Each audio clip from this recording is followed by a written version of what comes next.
से क्या कहीं ना कहीं जो हाई कोर्ट ने कहा है कि 24 तारीख तक आप ये डिस्क्वालिफिकेशन नोटिस जो आपने भेजा है उस पर आप कोई भी कार्रवाई नहीं कर सकते, कहीं ना कहीं क्या आपको कोई कॉन्फिडेंस नहीं है हाई कोर्ट में कि आपको सुप्रीम कोर्ट अब जाना पड़ रहा है एसएलपी में? क्या आपको लगता है हाई कोर्ट निष्पक्ष नहीं है? क्या हाई कोर्ट आपको कहीं ना कहीं निष्पक्ष नहीं दिखता है?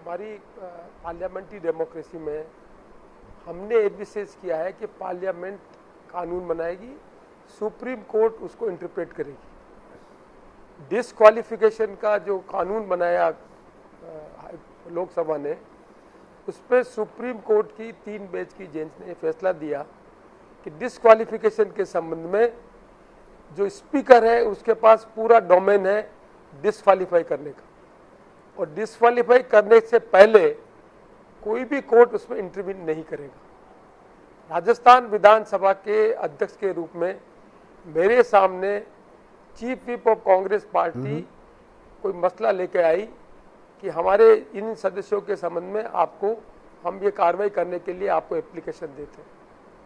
विधानसभा अध्यक्ष के रूप में मैंने केवल शोकाज नोटिस दिया जो मेरे डोमेन के अंतर्गत था। मैंने कोई निर्णय नहीं किया उस पर, केवल मात्र शोकाज नोटिस दिया।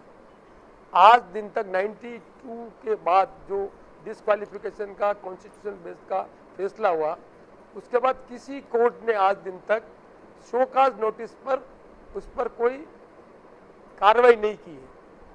कार्रवाई करने का जो अधिकार कोर्ट को है वो है जब स्पीकर कोई निर्णय कर ले। उसके बाद जब मैंने निर्णय नहीं किया, केवल मात्र शोकाज नोटिस दिया जी, और कॉन्स्टिट्यूशनल बेंच ने यह फैसला कर दिया कि केवल मात्र निर्णय करने के बाद कोर्ट उसमें इंटरवीन कर सकता है, तो ये बड़ा अजीब स्थिति है कि जो हमारे सदस्य है वो उस पर कोर्ट में चले। लेकिन जोशी जी, कोर्ट को सरकमवेंट करके कोई निर्णय करवाने का जो काम कर रहे हैं, ये इशू आज हमको बाध्य करता है कि हम we are heading for a constitutional crisis, जहाँ जो वेल डिफाइंड स्पीकर का रोल कॉन्स्टिट्यूशनल बेंच सर ने कर लिया है। You are saying, Joshi ji आप कह रहे हैं कि राजस्थान में कॉन्स्टिट्यूशनल क्राइसिस, आप कह रहे हैं कि राजस्थान में कॉन्स्टिट्यूशनल क्राइसिस बन रही है। अब ये कॉन्स्टिट्यूशनल क्राइसिस कैसी बनी है? अब जो पायलट कैंप है या सचिन पायलट के जो समर्थक हैं वो कह रहे हैं कि स्पीकर ने जो असेंबली के बाहर जो होता है, जो किसी होटल में होता है या कोई मीटिंग होटल के बाहर होती है, उस पर स्पीकर कार्रवाई नहीं कर सकती। स्पीकर केवल जो असेंबली में होता है उस पर कार्रवाई कर सकती है। तो ये मेरिट्स की बात हुई। और दूसरी बात वो कह रहे हैं कि जैसे कोई आपको डिस्क्वालिफिकेशन की नोटिस कोई चीफ व्हिप देता है, आप तुरंत कार्रवाई नहीं कर सकते, यानी आप केवल नहीं कह सकते 2 दिन में मुझे जवाब दीजिए। तो ये मेरिट और प्रोसीजर पर दोनों पर वो सवाल उठा रहे हैं। पहले मेरिट की बात आती है, जो होटल में होता है क्या उस पर स्पीकर कार्रवाई कर सकते हैं? विषय जी, मेरा वो क्या प्रश्न उठा रहे उससे संबंध नहीं है। वो प्रश्न क्या उठा, मेरा आवाज नहीं है विषय जी, मेरा वो प्रश्न क्या उठा रहे संबंध नहीं है। As a speaker constitution authority के हिसाब से मुझे शोकाज नोटिस देने का भी अधिकार नहीं है। मैं मेरिट पे गए नहीं, आपको केवल मात्र शोकाज नोटिस दिया है कि मुझे ये मिला है, आपको क्या बोलना है, दैट्स ऑल। आप जो बातें कर रहे हैं, जिसके बारे में पायलट ग्रुप की बात कर रहे हैं, मेरा उससे कोई संबंध नहीं है। मेरा संबंध कॉन्स्टिट्यूशनल ये है, एज ए स्पीकर मैंने एक शोकाज नोटिस दिया जो मेरा अधिकार है। कॉन्स्टिट्यूशनल बेंच ये कहती है कि जब तक डिस्क्वालिफिकेशन नहीं हो तब तक कोर्ट इंटरवेन नहीं करेगा। तो कोर्ट मुझे कहती है कि आप कोई कार्रवाई नहीं करो, मैं उसका सम्मान कर रहा हूं, कार्रवाई नहीं कर रहे हैं। लेकिन कोर्ट को ये जो अधिकार है कि हम केवल मात्र कोर्ट तब इंटरवीन कर सकता है जब स्पीकर कोई डिस्क्वालिफिकेशन का निर्णय कर ले और उसमें कोई जुडिशियरी मैटर है। अभी तो वो स्टेज ही नहीं है, ऐसा कोई निर्णय नहीं 92 के बाद। लेकिन ये सवाल उठता है क्योंकि आप बड़े नहीं सर, कोई जो कॉम्पिटिशन लिया हो। सर आपकी बात I am ji, not going in the merit of मैं the case. समझ रहा हूँ आप I am कहाँ से आ रहे हैं, simply लेकिन asking ये कहा जा रहा है स्पीकर के डोमेन No, में no, you are- constitutional bench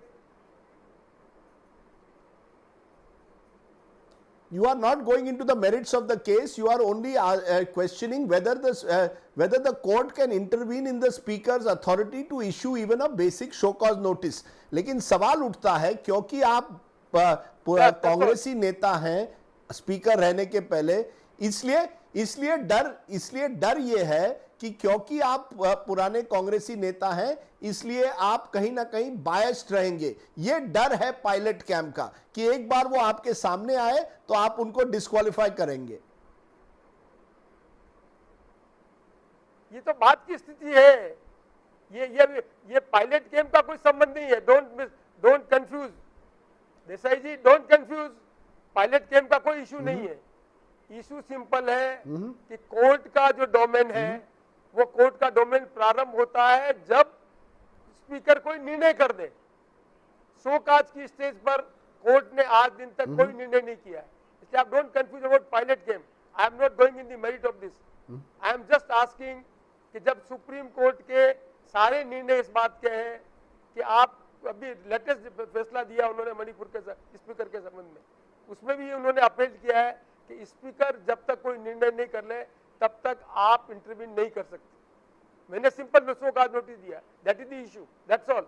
तो आप मुझे मेरिट के बाद तो आप कहीं ना कहीं चाहते हैं कि सुप्रीम कोर्ट, तो आप चाहते हैं कि सुप्रीम कोर्ट स्पीकर के जो पावर्स हैं, जो अथॉरिटी है, उसको डिफाइन करे ताकि high court show cause notice के टाइम पर इंटरवीन ना करे। सही?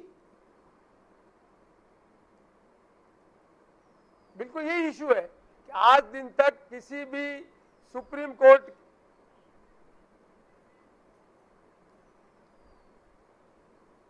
मेरी आपकी आवाज मुझे क्लियर नहीं हो रही है, मैं फिर आपको बता रहा हूं।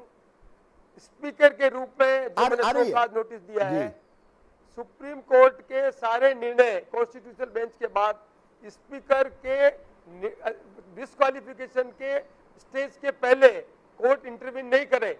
ये कॉन्स्टिट्यूशनल बेंच का फैसला है 92 का, और शोकाज की नोटिस के स्टेज पर ये आ रहा है। इसलिए मैं कह रहा हूं कि हमने हाई कोर्ट के हर निर्णय को माना है, लेकिन यदि हाई कोर्ट एक शोकाज नोटिस के संबंध में डायरेक्शन देगा तो फिर वो स्पीकर की रोल क्या? Is a constitutional authority, how एक कॉन्स्टिट्यूशनल अथॉरिटी को कैसे मूव करे, इसके बारे में कोर्ट को गाइड करे।